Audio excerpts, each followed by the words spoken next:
Je suis Martha Kissi, journaliste ivoirienne basée en Côte d'Ivoire.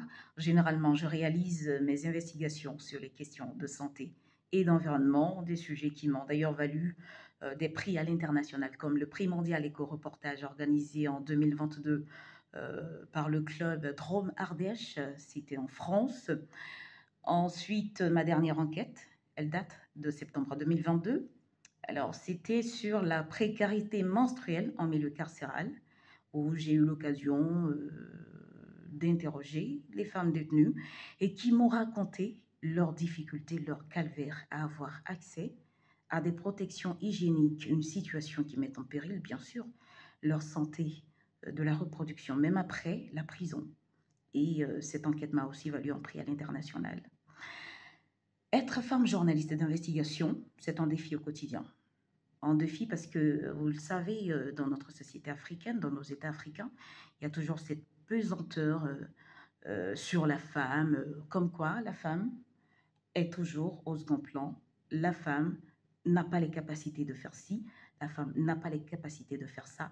Et vous savez que le journalisme d'investigation, c'est quand même une approche journalistique assez rigoureuse où il faut fouiner, il faut aller sur le terrain, il faut fouiller pour dévoiler ce qui est caché. Donc, en termes de sécurité, on se dit, est-ce que la femme ne met pas en péril sa sécurité? Est-ce qu'elle peut affronter tous les dangers possibles?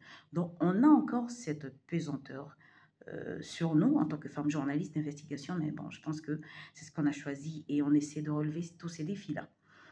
Mais l'anecdote, c'est que en prison où je me suis rendue, vraiment, j'ai été touchée par le témoignage de ces femmes détenues parce que je me suis mise à leur place. Et encore mieux, j'ai vécu aussi moi-même la précarité menstruelle parce que j'étais coupée de tout ce qui était protection hygiénique. Pas que j'avais pas les moyens, j'avais les moyens, mais j'avais pas ça à disposition. Donc je me suis retrouvée lors d'un voyage international dans une précarité menstruelle parce que j'avais pas en ma possession mes bagages, vous voyez. Donc en même temps, ça m'a rappelé cette enquête que j'ai menée sur ces femmes-là.